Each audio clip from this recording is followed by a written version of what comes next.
Buenas tardes,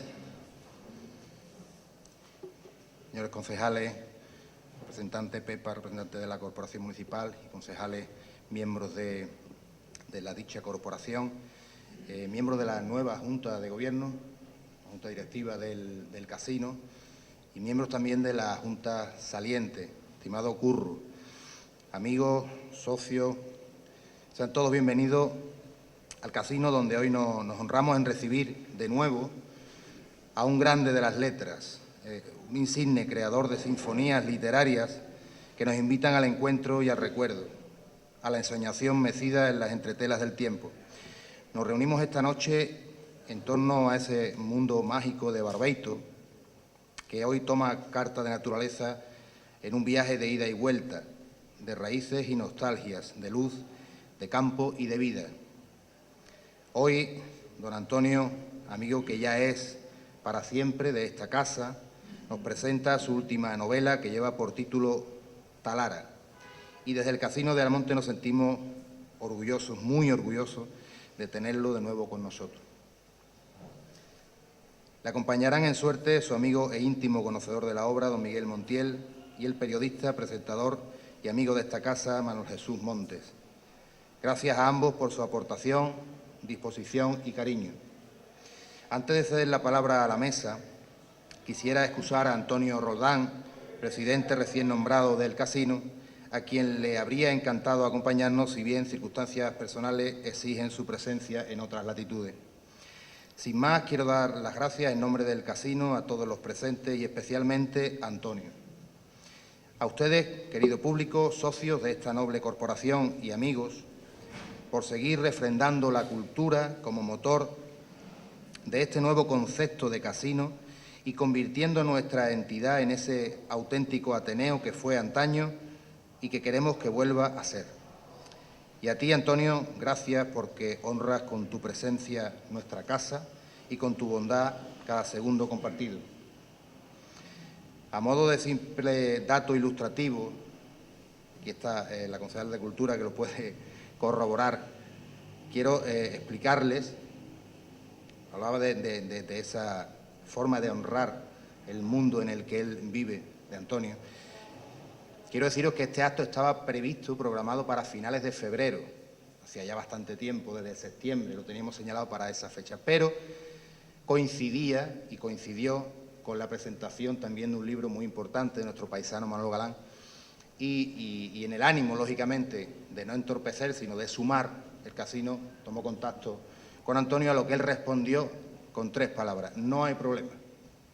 No pasa nada, no hay problema, lo ponemos en otra fecha, ¿vale? Bueno, pues hoy, en tiempo de preparación del rocío, en tiempo de comuniones, en tiempos en los que todo el mundo tiene mucha efervescencia y muchas cosas que hacer, hoy nos sentamos a escuchar la gran aportación que Antonio siempre tiene que hacernos. Yo, sin más, os dejo con este insigne autor, con esta gran persona, con el gran periodista y escritor, el poeta, el humanista y el hombre bueno. Disfruten de él. Les dejo con Manuel Jesús Montes. Muchas gracias.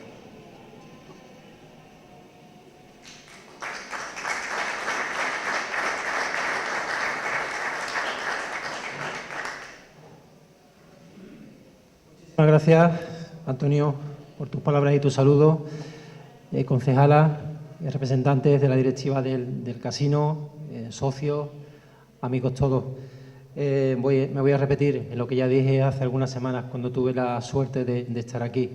No puedo empezar sino dándoos las gracias, porque para mí es siempre un honor, una dicha, un privilegio, un lujo venir al monte. Dije entonces que la brújula de mi vida pone siempre rumbo a esta zona. No sé bien por qué, o si lo sé, pero el caso es que es así y, como comprenderéis, hacerle caso a esa brújula para mí es siempre un auténtico honor. Igual suena un poco atópico lo que voy a decir, pero les doy mi palabra de honor de que soy absolutamente sincero cuando digo que me siento un poco, ahora que hablábamos Antonio y yo por lo bajini, de toros, que me siento como el novillero en el patio de cuadrillas que mira medio de reojo, pero sobre todo desde el asombro y la admiración, a quien considero un auténtico maestro de escribir, de hablar, de decir, de expresar, en definitiva de sentir y de vivir. Siempre he tenido la sensación de que Antonio García Barbeito es tierra, que es una expresión que le oí decir a Antonio Gala en una ocasión. Yo creo que decir que alguien es tierra es decir o encajarlo en la manera más hermosa que encuentro de definir a quien es absolutamente leal y fiel al lugar y al tiempo del que viene. Tierra es raíz, raíz es esencia y esencia en definitiva es la manera, como digo, más honesta que conozco de vivir. Un árbol que es raíz que crece en un lugar donde es, donde está y ahí ya es siempre para que los hombres y mujeres lo miremos, lo admiremos con ánimo de respirar y de asombrarnos con la belleza que tiene la vida. Analcázar fue su cuna, Gines su patria elegida, donde se forjó no solo como persona, sino en todos los ámbitos de la vida y desde luego como escritor. De hecho, ambos escenarios, Analcázar y Gines, están muy vinculados a esta novela. Su primera novela, la primera novela de su vida, alguien que tiene una trayectoria tan vasta, pues en otros registros, la poesía, el relato corto, desde luego la columna periodística, el ensayo, se ha hecho de rogar y se ha hecho de esperar Antonio García Barbeito en su estreno como novelista con esta obra que hoy presentamos.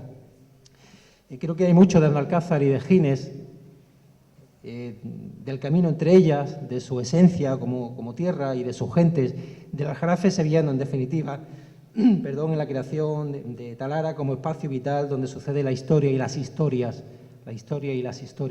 que esta novela relata. Por tanto, a buen seguro que hay mucho de experiencia personal en la obra, de memoria en definitiva, que es como decir de vida.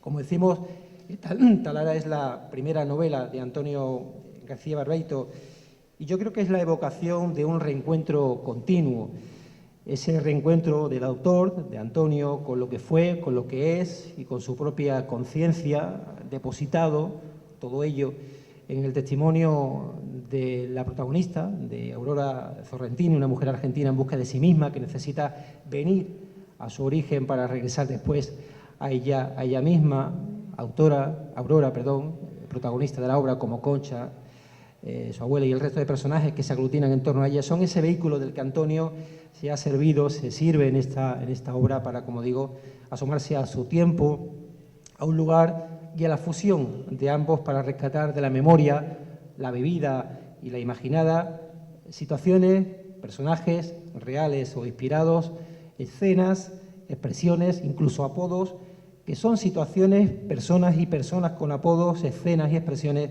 de ese lugar donde cabe el aljarafe entero en el tiempo que es la vida de Antonio García Barbeito. Es, por tanto, un viaje de ida y vuelta narrado por quien siempre lo ha dicho así y qué herencia de vida más bonita, poder decirlo con el paso de los años, por quien fue feliz donde le tocó ser y que ahora evoca ese lugar y el tiempo, que son Talara, con mucha carga, yo creo que de gratitud. Y lo hace con esa capacidad que tiene Antonio para escribir como todos quisiéramos hablar y para expresarse como todos quisiéramos escribir, porque Antonio García Barbeito, quien aprendió a leer leyendo aquella enciclopedia que su padre le regaló cuando era niño, no sin mucho esfuerzo, ese joyel donde se guardan todas las palabras que un día le oí decir a él que estaba seguro que algún día aglutinaría en una novela, que seguramente sea esta novela. Antonio, como digo, es el dueño de la prosa más poética que este humilde admirador suyo ha degustado jamás. Y si no, asómense a ese su fastuoso pregón de la Semana Santa de Sevilla, el pregón de la Semana de Dios, como él le llamó.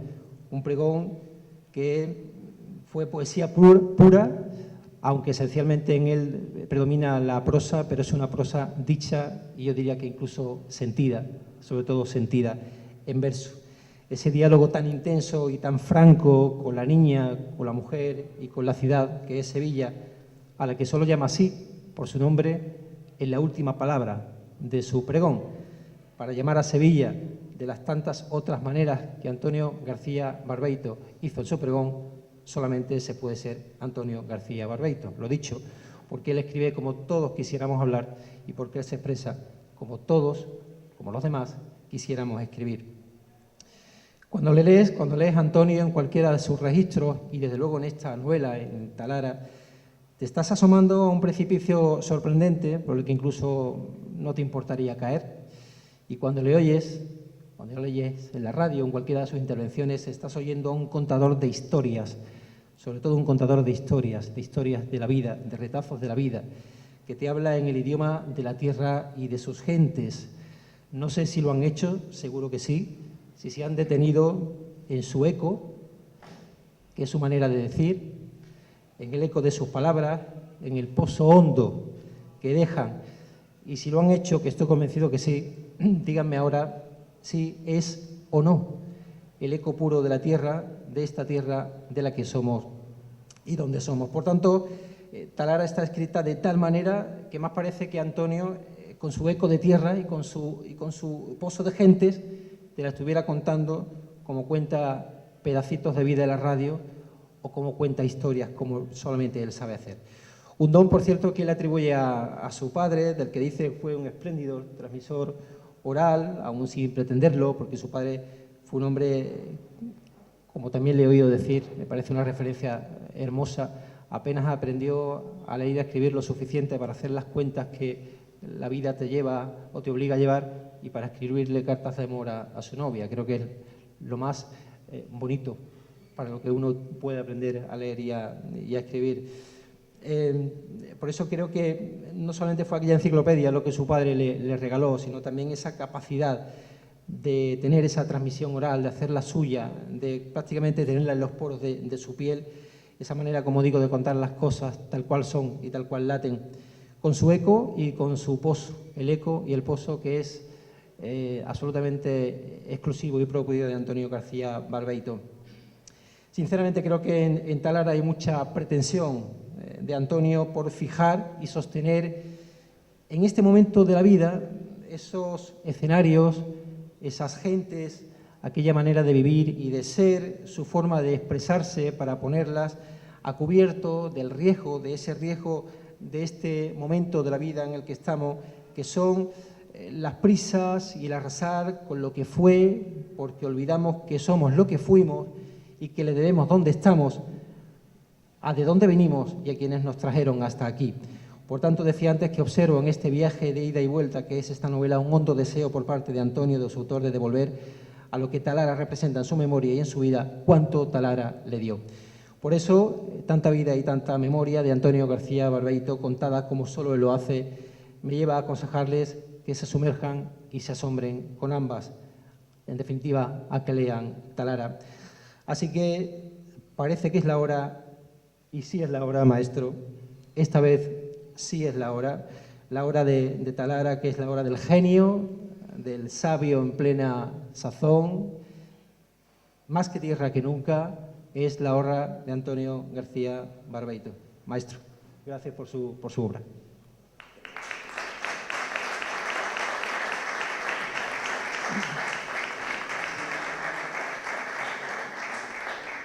Antes de profundizar en la entraña de la novela que vamos a degustar con el testimonio directo de su autor, tenemos el lujo de contar también con Miguel Montiel, que sobre todo está aquí en calidad de amigo, de buen conocedor, de quien ha compartido multitud de andanzas con Antonio García Barbeito y, por tanto, Miguel, convencido estoy que no solamente sabes bien de la entraña de Talara, sino de las ilusiones, las emociones, de la memoria y de la vida que Antonio García Barbeito ha puesto en ella.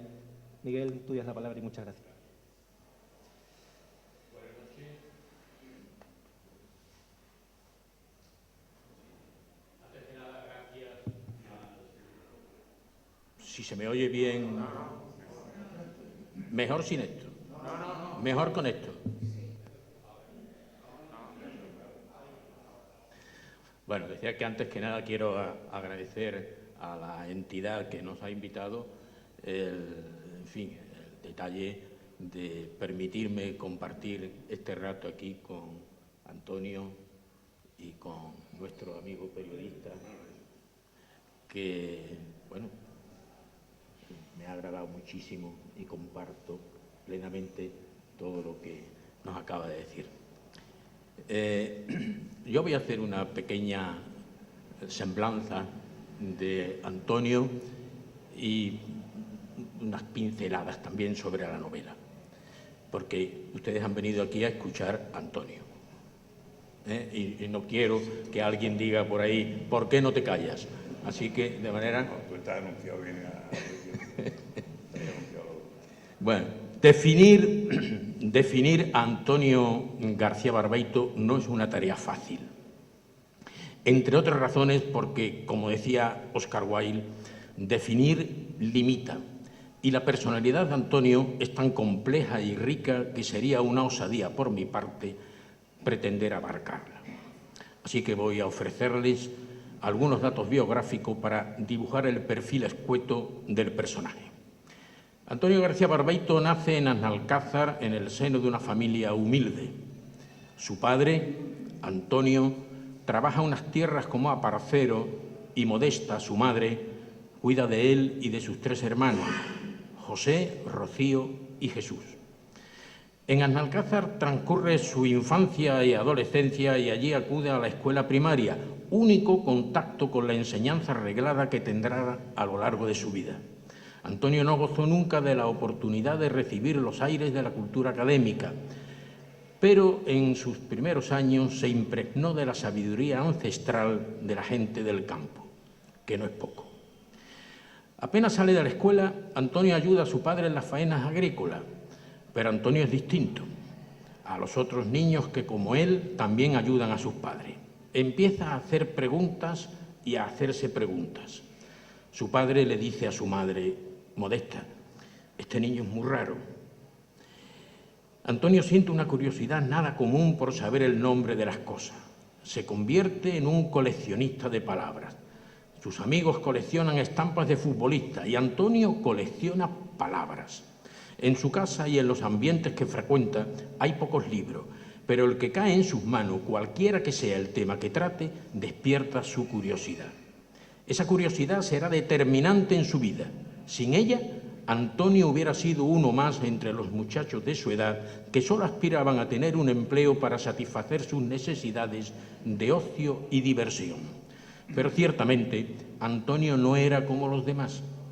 Tenía razón su padre con lo de Modesta, este niño es muy raro.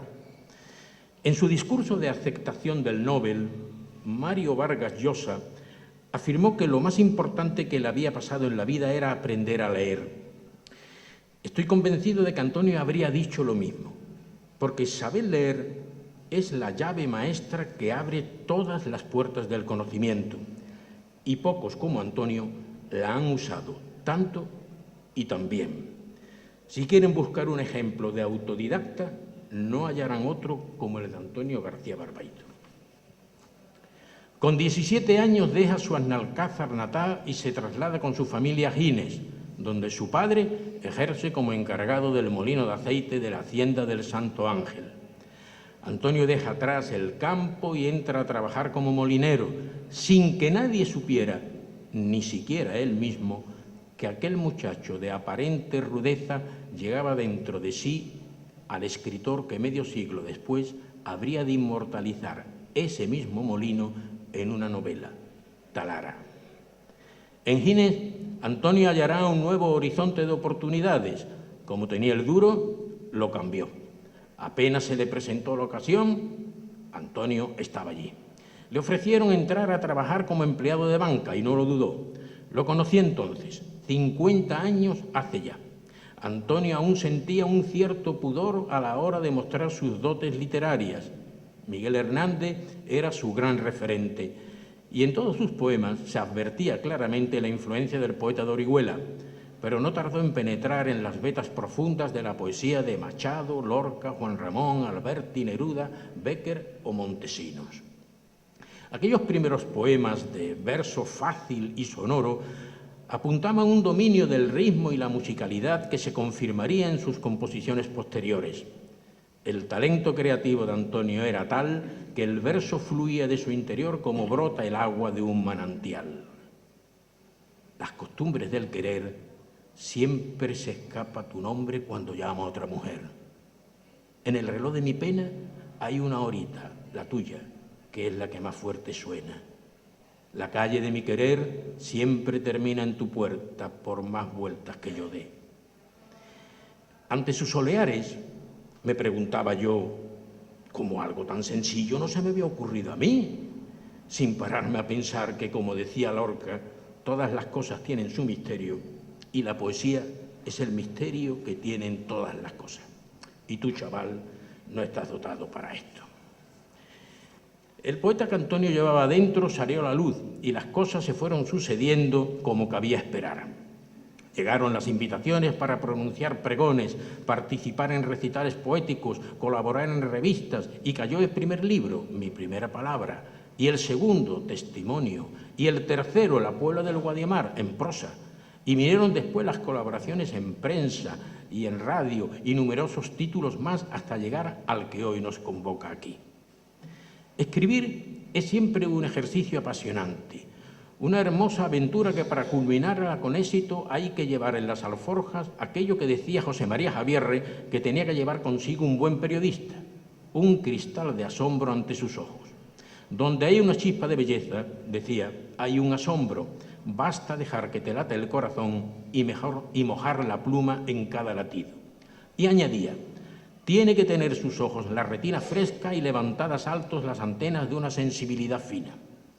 Antonio García Barbeito encajaba en este perfil, porque tenía la mirada predispuesta al asombro, la imaginación fértil y la sensibilidad presta para captar el pálpito de las cosas menudas de lo cotidiano, para acercarse con amor a ellas, para penetrar en el laberinto de los sentimientos, para nutrirse, en fin, de la enjundia que atesora la gente sencilla del pueblo.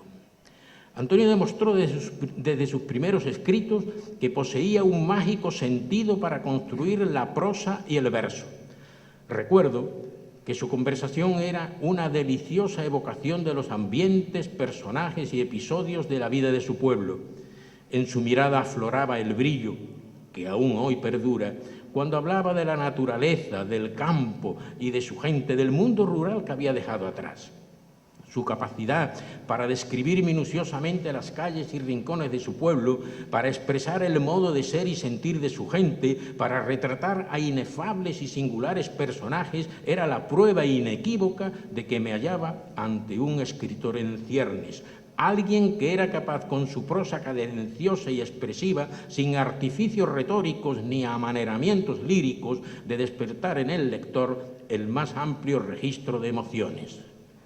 Talara es la expresión de todo esto que les digo.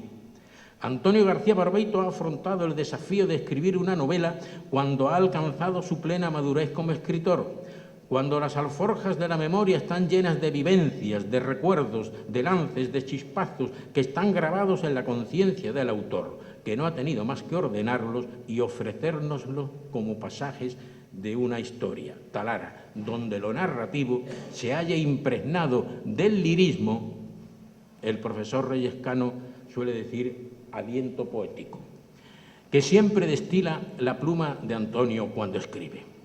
García Barbeito ha volcado en esta novela todos esos recuerdos y lo ha hecho de manera apasionada y exhibiendo una pericia narrativa que, si bien ya habíamos apreciado en muchos de sus escritos, ha quedado ahora confirmada. Talara es el microcosmos, el espacio cuasimágico, el territorio mítico, como afirma el profesor Reyes Cano, donde el novelista recrea la vida del Aljarafe y, en concreto, el trajín cotidiano de su pueblo, Aznalcázar, Castilleja de Talara, en la novela, durante la primera mitad del pasado siglo. Es la historia de un viaje de regreso a los orígenes, el que realiza Aurora Sorrentini, desde Argentina para conocer la tierra de sus antepasados, una hacienda en el Aljarafe, de la que un día salió con destino a Buenos Aires su abuela, Concha Cruzado, Concha la Marismeña, para no volver nunca más. Aurora tratará de indagar en su pasado y descubrir sus orígenes andaluces. No les desvelo más. Con una riqueza de vocabulario extraordinaria y con el empleo de personalísimas y sugestivas metáforas, Antonio García Barbeito describe el paisaje y retrata a su vez el paisanaje, empleando siempre la palabra precisa y justa, y lo hace siguiendo la huella que dejó en él las narraciones que le oía a sus mayores en un tiempo en que primaba la transmisión oral. Talara, como esas muñecas rusas que albergan en su interior otras muñecas, contiene muchas historias dentro de sí, historias que García Barbeito guardaba en los pliegues de su memoria y que las ha desempolvado para insertarlas en la trama de la novela, una trama que se desarrolla a caballo entre Argentina y el Aljarafe. De ahí que Antonio ponga en boca de los protagonistas palabras, giros y expresiones que en un caso son propias del acento porteño, el de los habitantes de Buenos Aires, y en otro del habla de los lugareños de Castilleja de Talara y su entorno. Según se vayan adentrando, termino ya, en el relato, irán conociendo una extensa nómina de variopintos personajes. No en balde Talara es una novela coral. Personajes excéntricos y singulares los más, interesantes y atractivos casi todos, capaces de suscitar en el lector todo tipo de sentimientos y que serán protagonistas de episodios y anécdotas que, por inverosímiles que les parezcan, están sacadas de la realidad misma. Ya les adelanto que el pasaje que protagonizan los hermanos Mora no les dejará indiferentes. Y es que, en este caso, lo que parece ficción es pura realidad o realismo mágico. Ahí lo dejo. No se priven del placer de su lectura. Gracias.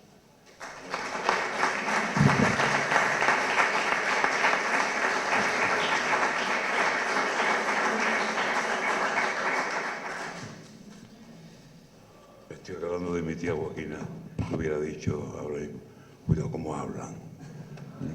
Los dos, cuidado cómo hablan. Buenas tardes, oficialmente, gracias por estar aquí, mis queridos amigos. Curioso porque uno de los más jóvenes y es ahora mismo de los presentes el amigo más antiguo del monte, mi querido Miguel Ángel Jiménez. Gracias, Miguel Ángel, por estar aquí. No está mi hermano Rosendo, que es mayor, pero bueno, está Juan, está Curro. Prometo en la próxima que uno de los personajes se va a llamar como tú, Curro el Reborcado. Me encanta ese apodo, lo voy a hacer en tono. Si me das permiso, delante del público ya te lo apalabramos. Gracias a mi tocayo Antonio Joaquín por el esfuerzo tan cariñoso que hace siempre con mis cosas. Y todo esto es porque no sé por dónde empezar, porque hablan tan requete bien que a mí me resulta un poco violento tener que coger las telas ahora después de la actuación de Manolo y de Miguel. ¿Yo qué voy a decir de Talara? Talara es una criatura que habitaba en mí desde hace mucho tiempo. Es una especie de alien literario que estaba pidiendo manifestarse y se ha manifestado con muchísimas caras y con muchas reacciones distintas. Y bueno, pues yo no sé ni lo que voy a contar de ella. Mi mujer, que se sabe la novela mejor que yo, me decía antes de salir, no te vayas a poner a hablar de la novela porque tú no te la sabes. Y lleva razón. Yo he llegado a preguntarle, la segunda parte, ¿cómo es, Lola? No me acuerdo, mi palabra de honor, pero no porque yo le tengo un gran cariño a la obra, pero entiéndanlo, yo escribo todos los días. Toda la semana tengo un programa de poetas andaluces donde se me meten cientos de miles de versos, cientos de nombres. Ando con 2 o 3 libros más por ahí. Y claro, esto es un poco como los toreros. El toro que has matado ya no te sirve para el siguiente. Entonces lo mejor es olvidarlo. No, hombre, olvidarlo, no dejarlo de querer, pero olvidarlo y buscarle la cara al siguiente. No obstante, Talara es un toro que me persigue después de muerto, por utilizar un término. después de varias presentaciones, pues es un libro que me aparece de vez en cuando con llamadas de teléfono. Mire usted, acabo de leer el libro. Hombre, la gente es prudente, la gente nos llama para decirte que no le ha gustado. Pero me alegra que me llamen y me digan, acabo de leer el libro y no me lo creo, me encanta. O, mire usted, después hay sus quejillas también, ¿por qué ha matado usted tan pronto a Raquel Mellado? Y ahora Vergara, ¿por qué lo quita usted de en medio? Yo comentaba en una de las presentaciones que una novela no deja de ser un viaje en tren. Un viaje en tren en el que tú en principio montas a una serie de personas con la intención de que lleguen hasta el final. Pero a medida que el tren empieza a andar, tú dices, este tengo que bajarlo en la próxima, porque no se está entendiendo con los demás personajes. Y hay otros que creen que no van a durar ni 2 pasos y aguantan el viaje. Incluso ha habido momentos en los que algunos personajes he sentido que me querían echar a mí. No sé cómo explicarlo, pero es así. Ha habido personajes que han podido pegarme una patada en el pecho y quitarme, ¿no? Lo que pasa es que yo tenía que seguir por ellos, ¿no? Yo cuando oía a Manolo y a Miguel, que se lo saben tan bien y lo cuentan tan bonitamente, pensaba si yo todo eso lo buscaba cuando escribí la novela. Mi palabra de honor, yo cuando escribo lo único que busco es pasármelo bien. Si no me lo paso bien, no escribo. Y con Tarara me lo he pasado muy bien, lo he pasado mal también. ¿Por qué lo he pasado mal? Porque yo no soy. Eso no lo dicen, porque eso no entra en... Cuando te presentan lo dicen, porque él habla de que mi padre decía, Antonio es un niño muy raro, pero ahí había... La escena completa es mi padre y mi madre, ya nosotros acostados, hablando los dos como tantos padres, ¿no? Haciendo el resumen del día. Habíamos estado sembrando algodón, no se me olvida. Y yo quería saber qué hablaban mis padres. Y Mucabroncete, la alcoba nuestra donde dormíamos los 6, Dios mío de mi alma. Cuando pienso que donde yo escribo es mayor que la habitación donde dormíamos los 6, Dios santo, no sé cómo agradecerle a mis padres tanto, ¿no? Pues yo, la alcoba no tenía puerta, tenía una cortina. Y además la cama, si la puerta era esta con la cortina, la cama de mi hermano José y mía, donde dormíamos los dos, con colchones de camisa de maíz, que supongo que algunos sabrá lo que es, y el ruido que hace eso. Y los pies de la cama sobresalían un poco por el hueco. Y yo me acostaba al revés para oír a mis padres. Y le estaba diciendo mi madre a mi padre, Antonio, y los niños como han ido, tal. Dice, José, de verdad, mi hermano José siempre ha sido un crack, el número 1 haciendo látigo y aparejando. José es una maravilla, ya coge la máquina de maquinear, esa descripción que nunca pude entender, máquina de maquinear, ¿qué coño es máquina de maquinear, no? Pues mi pueblo es máquina de maquinear. Es una regabina, vamos, para entendernos. Pero bueno, yo era la máquina de maquinear y me costaba un trabajo enorme aceptar aquello. Y dice, José va muy bien, José ya pareja, ya... Es que, entiéndanlo, mi padre trabajaba en el campo y lo que quería que sus hijos fueran tuchos, tuvieran pericia en el campo. Mi padre no podía pensar en tener 2 premios Nobel allí, ¿no? Y dice, pero Antonio me preocupa, Modesta. Antonio es muy distraído y tiene unas cosas muy raras. Hoy me llamó y ven para acá, corre.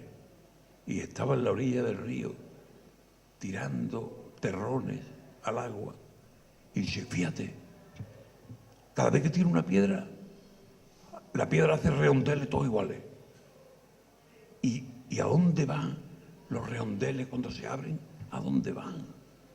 Sí, mi padre me dijo, para acá, vámonos para allá, que tenemos que seguir sembrando. A mi padre dice, bueno, pues empezamos a sembrar algodón y me dice, ¿lo blanco dónde está? Y le digo, hijo, es que eso hay que esperar, se siembra, hace una mata, eso hay que esperar. Sí, pero ¿lo blanco dónde está? Antonio, eso, el pobre no, era un hombre capaz, con una preparación para explicarme cómo era, no era un biólogo, coño. Y dice, eso será una mata, después será unas pelotas, unas flores. Y me dice, Modesta, y empieza a ahondar, y a ahondar, y a ahondar, y me vuelve loco. Efectivamente, yo creo que lo que he hecho toda mi vida es ahondar. Y sigo ahondando, ¿eh? Yo pregunto muchísimo, siempre he pasado por un niño, que entonces estaba muy mal visto lo de un niño preguntón, ¿eh? Y yo en la era, recuerdo, me decía mi padre, cállate, hijo, pero yo quería saber qué era aquello, aquella palabra, aquella expresión. Yo recuerdo cuando le dije a mi padre que no podía ser daleao.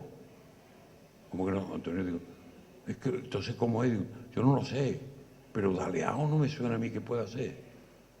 Claro, cuando luego supe que era ladeado, ya tenía sentido, pero había palabras. Yo llego al lenguaje por una cuestión eufemística,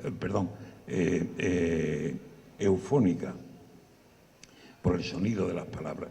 Yo sabía que había palabras que no podían pronunciarse así, porque no eran palabras bonitas, y el lenguaje, por lo general, es muy eufónico.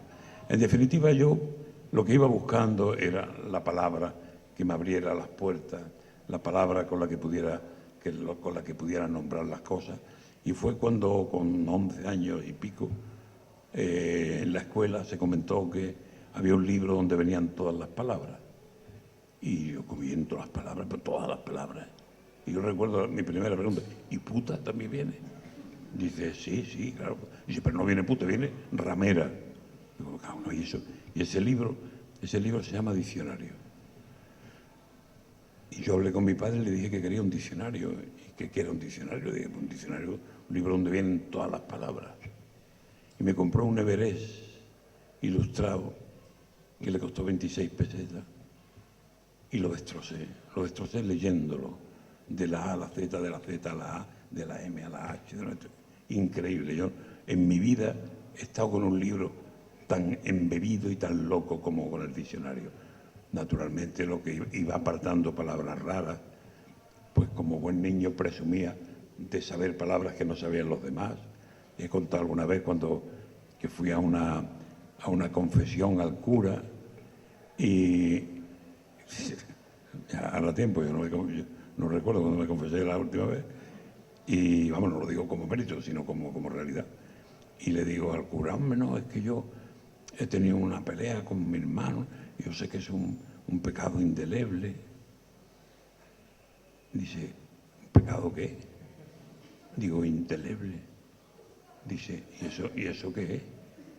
Digo, indeleble es que no se puede borrar ni quitar. Y yo por debajo diciendo, sí, una palabra que no sabe el cura. Yo loco de contento. Claro, pues esa fue la lucha, una lucha muy bonita con las palabras. Y siempre, esto qué significa, esto qué no significa. Y yo recuerdo en el molino los compañeros me examinaban. ¿Qué quiere decir no sé cuándo? ¿Qué quiere decir no sé qué? Era un juego muy apasionante, ¿no? La palabra ha sido, en definitiva, mi vida es como el grito de Juan Ramón.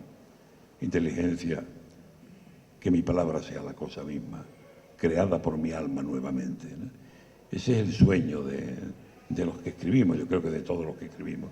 Yo lo que quería que mi palabra fuera la cosa misma. Cuando digo vaso, que sea la cosa misma, pero creada por mi alma nuevamente. La aportación creativa del poeta.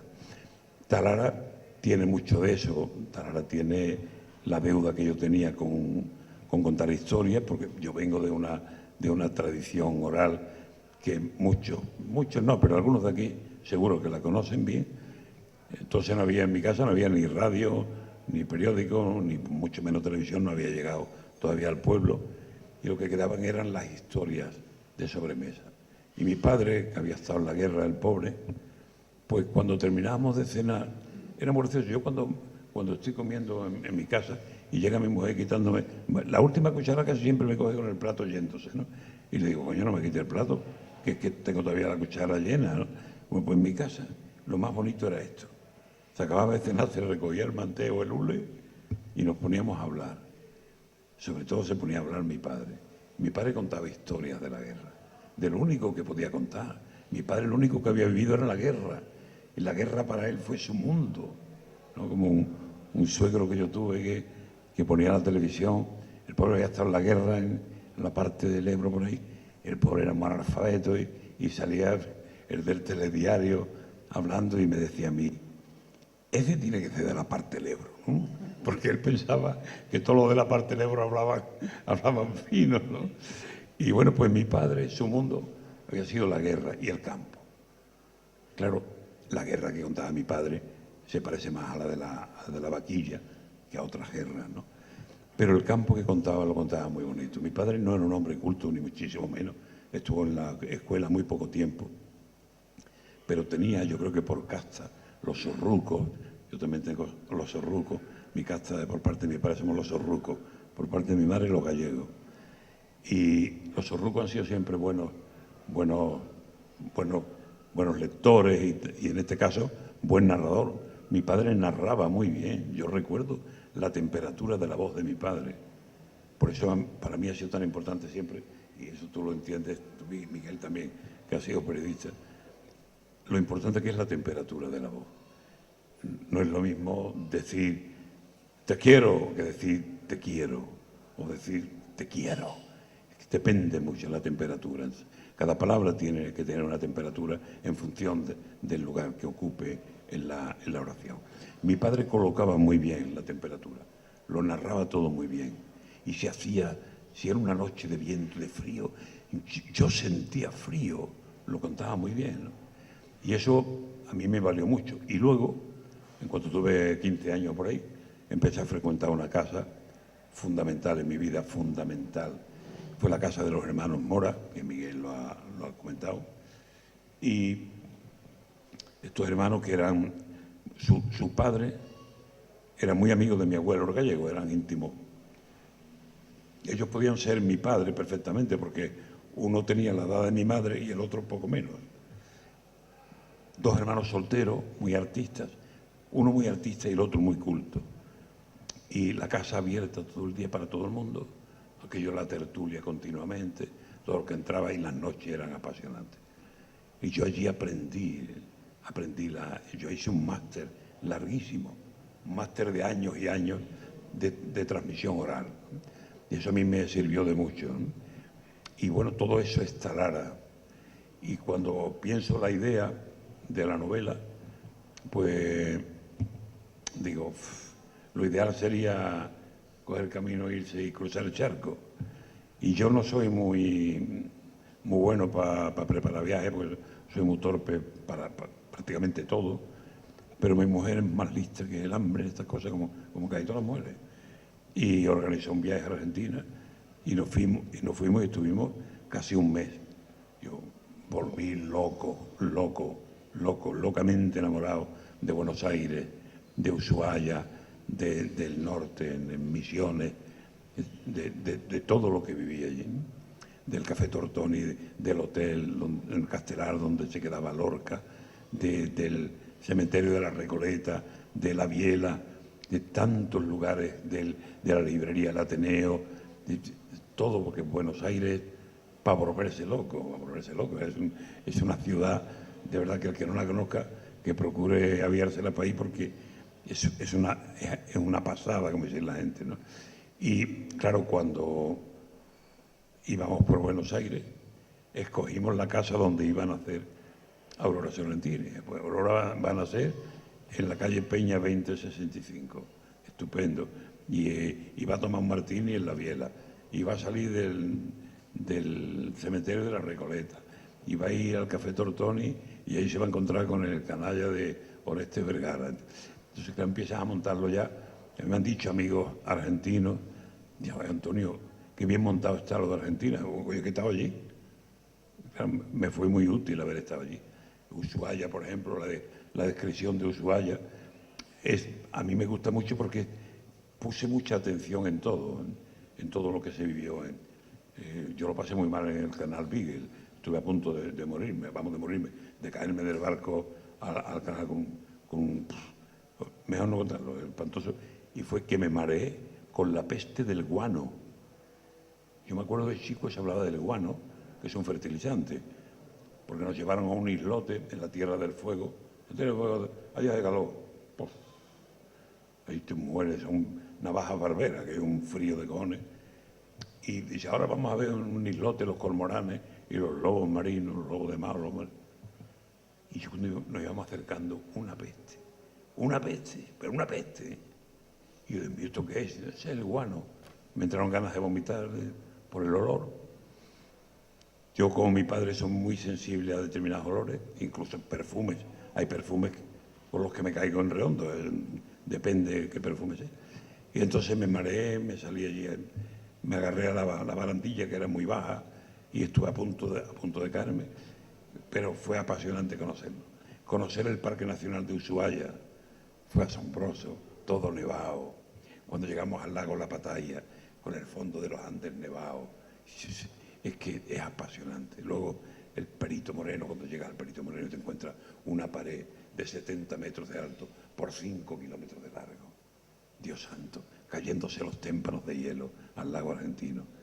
Luego te metes en el lago argentino y empiezas a ver aquellos animales congelados que parecen los icebergs que se van formando. Argentina, y luego te metes en la Patagonia. Y kilómetros, y kilómetros, y kilómetros, y kilómetros, y kilómetros, sin un árbol, una llanura inmensa, ¿no? Apasionante. Y yo quedé muy enganchado con Argentina y volví, a los 2 años volví también a Chile, volvimos a Argentina y Chile. Estuvimos en la isla de Chiloé, que también es para una novela. En fin, apasionante. El Aljarafe no tuve que viajar a él porque lo llevaba adentro. Y claro, me sale el campo. Si no me sale el campo, no salgo yo. El campo, la tierra, como decía Manuel, claro, yo soy tierra.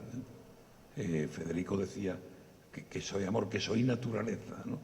Pues yo soy tierra. El campo es el primer asombro, quizá el primer asombro de mi vida, cuando voy con mi padre y empiezo a descubrir la luz, el viento, los sonidos, los pájaros, el río.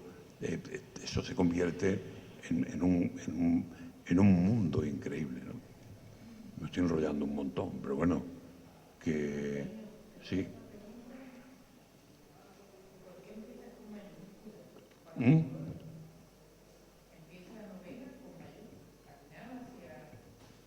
¿Cómo? ¿Que empieza la novela con mayúsculas? Con mayúsculas. Es que son cosas de la editorial, yo no tengo nada que ver. Te juro, como que no, mi palabra de honor, yo no. Bueno, las versalitas son, a veces son, yo no sé, yo no las he leído, no sé.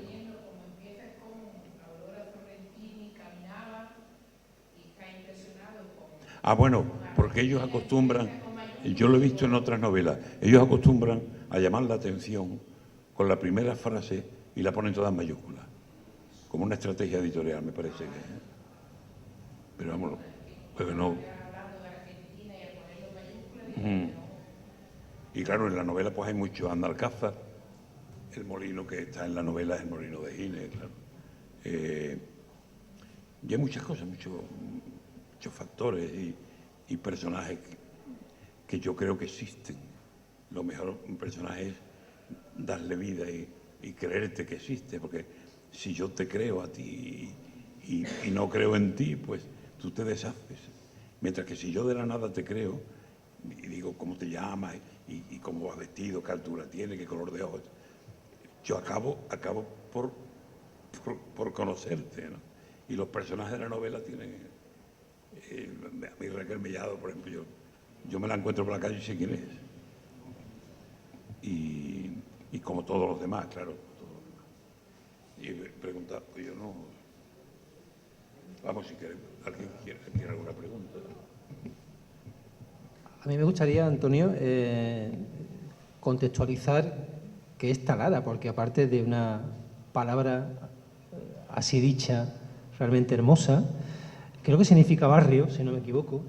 ¿Qué significa? Barrio, ¿verdad? Mira, sí. Pero más allá de un lugar, de un espacio vital que hemos dicho, donde se funden pues tus recuerdos, tu memoria, es un lugar físico, existe y, Claro y que tú existe. tienes mucha vida en él, ¿no? Talara, Claro ¿qué que es existe. exactamente? A mí, verá, yo escogí Talara porque Talara es un lugar, Castilleja de Talara es una hacienda que si la buscan ustedes en internet sale, una hacienda de estilo neomudéjar construida sobre una ruina, ruinas del siglo XI por ahí. Y Castilleja de Talara pertenece a Benacazón, por cierto, está muy cerca de Andalcázar, pero pertenece a Benacazón. Yo tenía 6 años y medio y vino un cura, hubo cambio de cura en mi pueblo, y entonces un cambio de cura era mucho más que hoy es un cambio de entrenador en el Madrid, no, en serio, se fue don Florentino, el Gorrión, uno de Carrión, y vino don José María Buce, y aquello fue un espectáculo. Qué pena, cuando marqué el certamen me quiero que diga lo mismo, se pongo a marcar, hombre. Y cuando vino este hombre organizó una gira, y la gira la organizó a Castilleja de Talara. Y yo fui con 6 años y medio y me impresionó aquello. Y es curioso porque luego se ha repetido Castilleja de Talara. Yo, la primera cámara de fotos que me compré con 18 años, que era una supercarta que conservo todavía, son 2 mitades, una caja negra, vamos, eso cuando ves si vas por casa y la ves, son 2 mitades, claro, una supercarta. Lo primero que se me ocurrió fotografiar fue Castilleja de Talara. Después compré otra cámara y también Castilleja de Talara.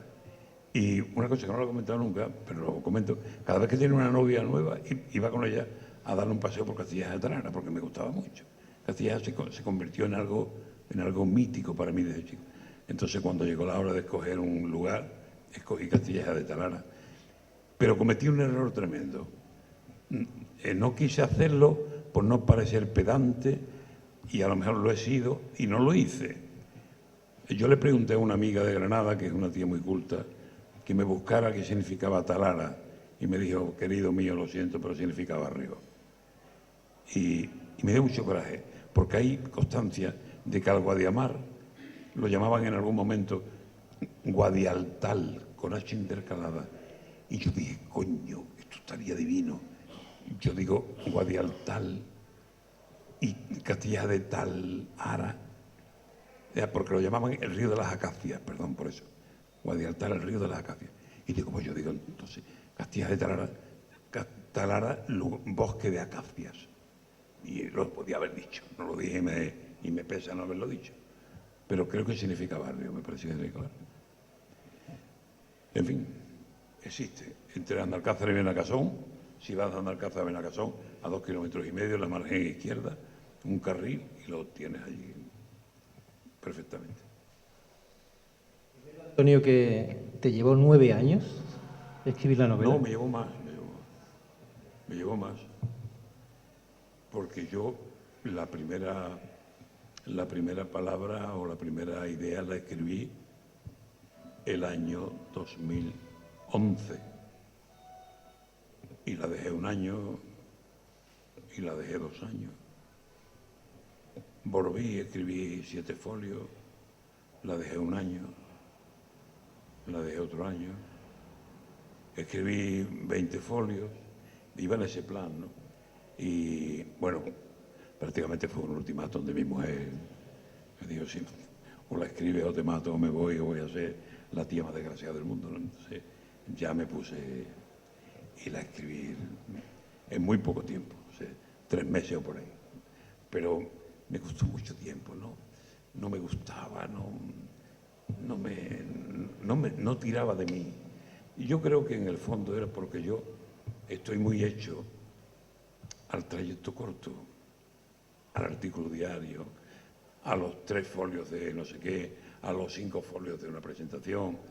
Entonces, cuando tú estás acostumbrado, tú eres chofer de una línea de autobuses que va de Andalcázar a Benacasón y te dicen que cambia tu horario, cambia tu trabajo y pasa a hacer la línea Andalcázar-Madrid a ti te cuesta trabajo, aunque seas el mismo conductor, igual de bueno o igual de malo, pero no es lo mismo hacer 500 kilómetros que hacer 4 o 5, ¿no? Y yo creo que hasta que le cogí el pulso a la novela, que me entusiasmó, ya hubo cosas que me engancharon, entonces yo dije, aquí sí ya hay una historia, ¿no? Una cosa curiosa que tiene la novela, quizá yo he tenido el privilegio. Decía que una cosa curiosa de la novela. De quizá ni pensarlo, tú fuiste de los 4 o 5 amigos a los que yo entregué la novela para que la leyeran. Quizás nada.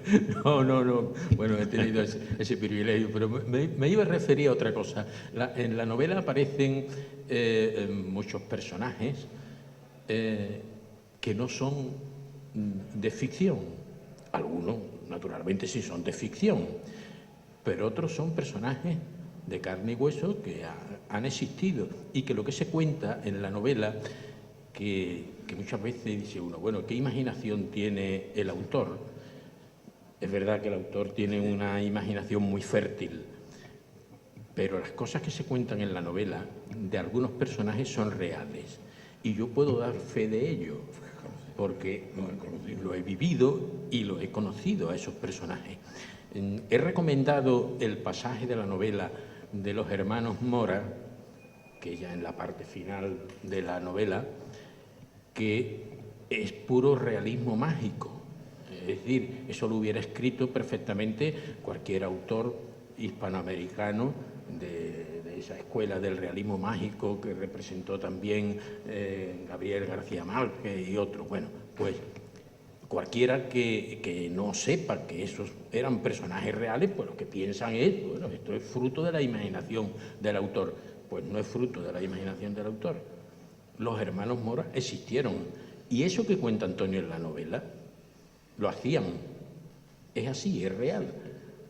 Por más que cuando ustedes lo lean, digan, pero bueno, ¿cómo es posible? Y Miguel Ángel me lo comentaba antes ahí en el patio, me comentaba lo de los hermanos Mora, que le parecía puro realismo mágico, las escenas de los palomos, las telarañas, no sé. Sí, hay más, pero en fin. Hombre, hay más personajes, bueno. Sí, Miguel Ángel. Me llama mucho la atención dos pasajes de la novela, que son dos escenas de sexo, la de Ana con el torero. Con Carancha.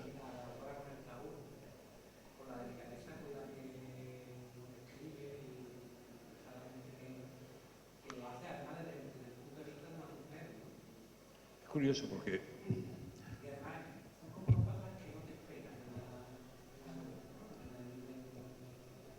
me dijo una mujer una cosa muy bonita al respecto. Me dijo, mire usted, he leído la novela y he leído 2 o 3 veces 2 pasajes, los 2 que tú estás hablando, y me dice, qué bien conoce usted a la mujer. Y digo, si usted ve mi historia, mi historia no le da la razón. Soy un desastre toda mi vida con las mujeres. O sea, las conozco muy bien, no sé de qué, me ha servido. Hombre, he procurado hacerlo con la delicadeza con la que yo procuro hacer las cosas cuando quiero a alguien y me gusta, ¿no? Efectivamente hay metáforas que tuve que repasar, incluso enfrentarme a mi mujer. Esto no me gusta. A ti no te gusta porque eres mujer. Eres mi mujer, ¿tú te crees que yo estoy liado con esta? Yo no estoy liado con esta. Y a lo mejor no te gusta por eso. Incluso me dijo, ella me dice, tengo que reconocer que llevaba razón cuando me dijo, no me gusta nada, me parece un chulo, no sé cuándo, Orestes Vergara, quítalo. Me dijo, Orestes Vergara es el canalla necesario en la novela. Y dura lo que tiene que durar, ¿no? Y es un tío que además está inspirado en Vittorio Gassman, como se dice, ¿no? Hay un homenaje a la película Arroz Amargo y en fin, hay un homenaje también ahora mismo no me acuerdo a qué, estoy un poco liado, no me acuerdo ahora mismo, pero hay homenajes. Y efectivamente la escena de Carancha con Ana es un poco el premio para Ana, que es una malquerida por su marido, Juan, que es un hombre sin sensibilidad, que no tiene ninguna ternura con ella. Ella procura ser tierna y él es muy desabrido, un hombre muy tosco. Entonces, cuando el torero la quiere bien, sabe quererla y la hace gozar, es un poco mi venganza contra Juan por haber sido tan borrico, ¿no? Es decir, no, hay que tratar estas cosas, hay que tratarlas así, ¿no? Eso es lo de la parte del torero. Y la parte de Aurora, pues, es un poco el canalla que uno ha querido ser, ¿no? También, ¿no? Y bueno, y en fin, que me lo pasé muy bien en esas dos escenas, pero las cuidé mucho. Ahí hay un par de metáforas, lo de la fontana del niño y lo de... Hay una cosa, pero como dice, como quien se cura una herida propia, ¿no? Hay mucha delicadeza, ¿no?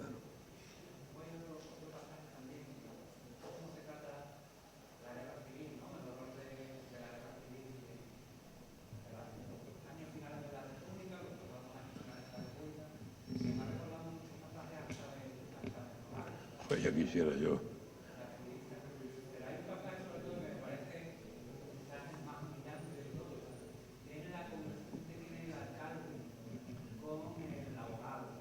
Con Gabriel Celle, ¿no?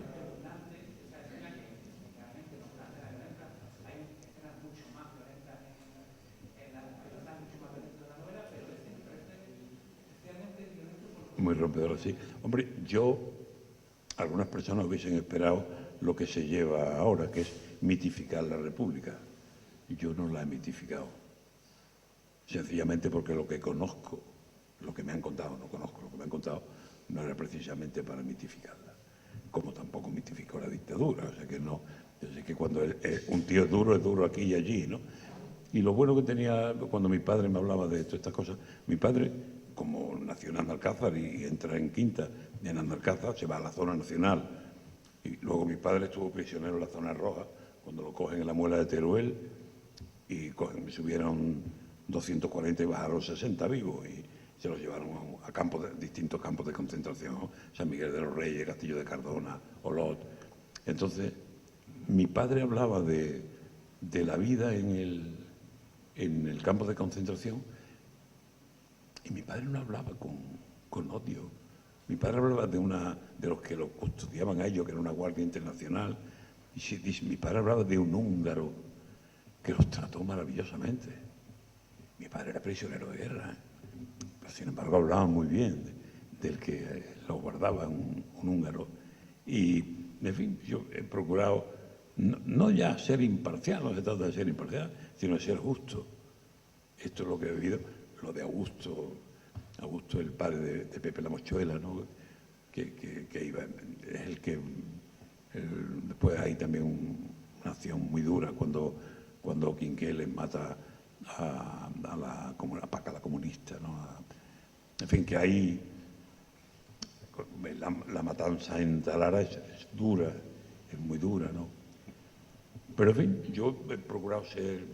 A mí hay pasajes que me gustan más que otros, claro. A mí me encanta, por ejemplo, cuando Concha va con la tartana, con su padre, desde su casa a la estación, cuando se va. Avergonzado el padre, aunque nadie sepa que su hija está preñada, nadie sabe de quién, la mete en la tartana y la lleva hasta la estación. Y en la estación nos encontramos con un personaje que a mí me encanta, que es Sagrario, ¿no? Y bueno, ese viaje a mí me encanta. Me encanta porque lo he pensado luego, y a mí me recuerda un poco el amargor, cuando yo tuve que irme a Andalcázar a Gine, iba montado en un camión, en un barreiro, y yo abría cuando abre Concha las dos cortinillas de la tartana y ve el arquillo y eso. Yo recordé cuando yo abrí la lona del camión por detrás para ver cómo me iba de mi pueblo, ¿no? Todo está aquí. Y yo creo que nadie escribe nada original, nada, que todo, si no está vivido, está pensado, ¿no? Y yo creo que Talara está pensada de principio a fin.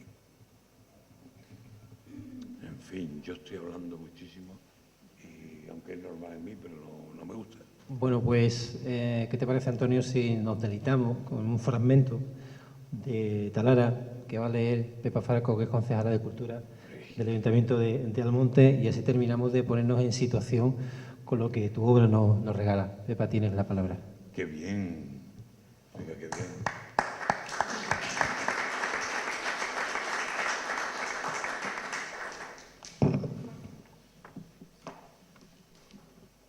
Bueno, buenas noches. No te acerques mucho. ¿Se oye bien? ¿Así? Buenas noches a todos los presentes y muchísimas gracias por contar conmigo, con nosotros, para estar aquí esta tarde maravillosa y literaria en este espacio tan especial en el que se está convirtiendo, que ya venía con un largo camino atrás, el Casino, en este Ateneo cultural que la verdad es que nos hace pasar tardes inolvidables. Aquí se han dicho hoy, bueno, se ha hablado, por ejemplo, de realismo mágico, de viajes de ida y vuelta, de retorno a los orígenes. En realidad son conceptos literarios que me han hecho disfrutar muchísimo ahí porque tocan una parte de mí, de apasionada por la literatura, que me hace disfrutar de la cultura, no solamente apoyándola desde la institución que es el Ayuntamiento, sino disfrutándola y compartiéndola con todos ustedes. Así que muchísimas gracias al Casino, muchísimas gracias a Antonio García Barbeito por ese don de la palabra y por el aliento poético que también imprimes a todo lo que he tenido la suerte de ver, leer de ti. Yo voy a intentar que nos podamos sumerger un poquito en esta novela con este fragmento que me ha tocado leer hoy, por el que también estoy muy agradecida, y espero que mi voz alcance esa temperatura de la palabra de la que Antonio hablaba también hace un rato. Por supuesto, vaya por delante el apoyo incondicional del Ayuntamiento a todas estas iniciativas culturales tan importantes. Cuando Aurora Sorrentini caminaba hacia la salida del cementerio de la Recoleta, no sabía si venía de dejar allí las cenizas de su madre o si era una resucitada que se hubiera levantado de su propia tumba. Tal era su soledad y tal su enajenación. La piedra, gris y negra, o gastada de intemperie, como si la lluvia, el frío, el calor y la luz la hubieran vestido de luto para estar en aquel cementerio. La muerte, esculpida de la Recoleta. Panteones con la riqueza de los mejores monumentos de algunas plazas, como si la muerte de los ricos fuera una nueva vida en la que el lujo tuviera que estar presente. Allí, desde que en 1822 enterraran a un niño negro liberto llamado Juan Benito, hasta las cenizas de la madre de Aurora, poetas, presidentes de la nación, médicos famosos, militares representativos, premios Nobeles. Allí, el canto callado de José Hernández, por más que en la vida siga sonando su Martín Fierro.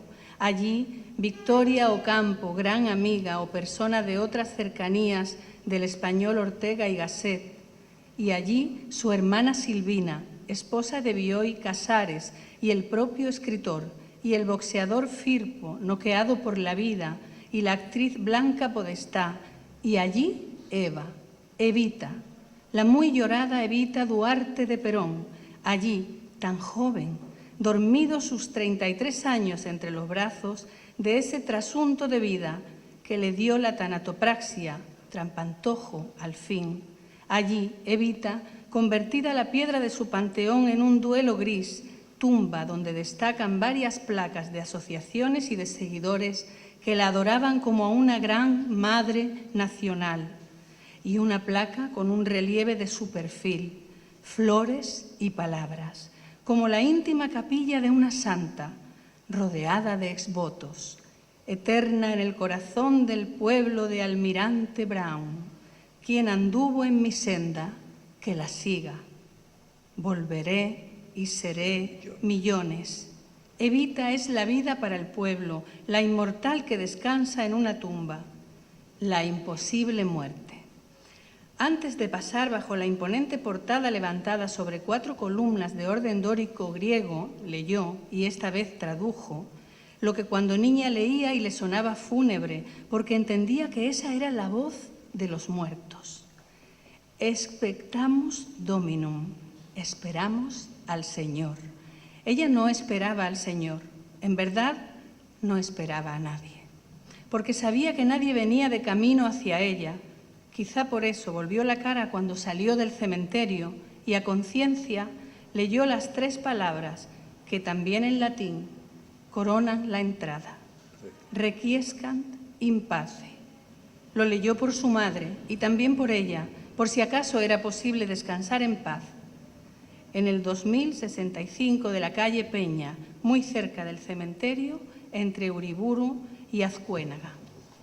Toda de negro, elegante verticalidad de la pena, Aurora no podía evitar que la ropa de luto le diera un aspecto donde un involuntario erotismo se abría paso entre sus formas de mujer. No obstante, no era la hermosura, ni era la elegancia, ni era el mínimo interés en resultar atractiva lo que Aurora deseaba en ese momento. Todo lo contrario. Aurora se sentía la mujer más desgraciada del mundo. Todo lo que vivía cerca de mí, pendiente de mí, ha muerto. Porque no tengo más que mi propia proyección. Estoy sola, completamente sola, más sola que nunca. Muchas gracias.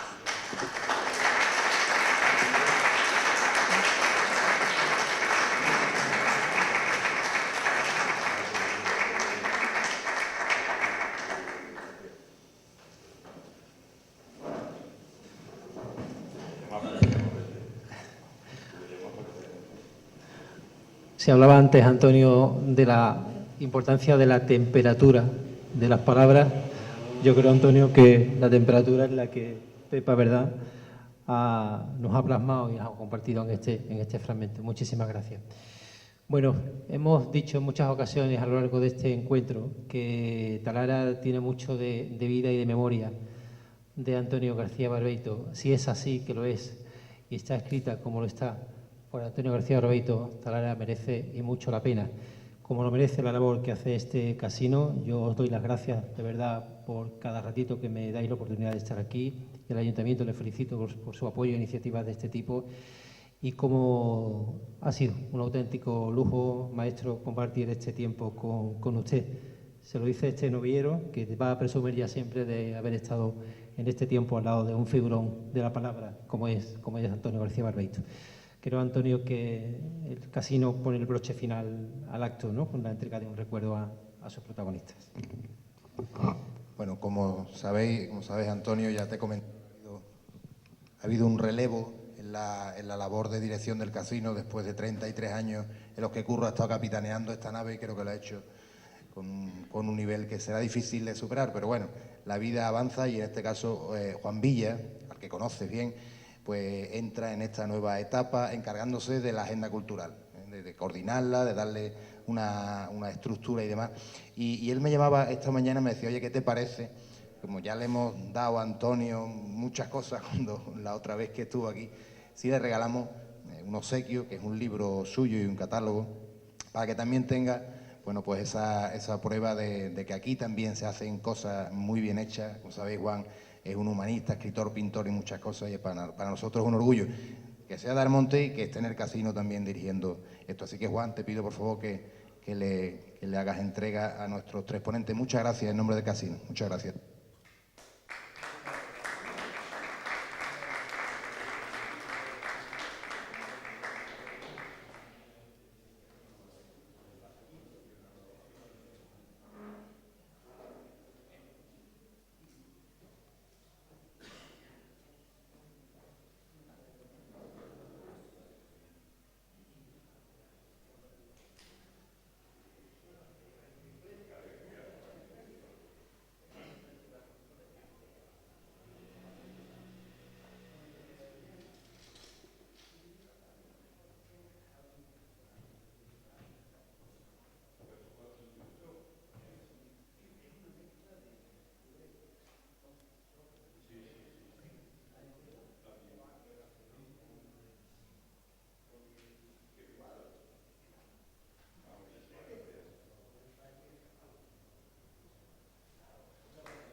muchísimas gracias por todo y como siempre me lo he pasado.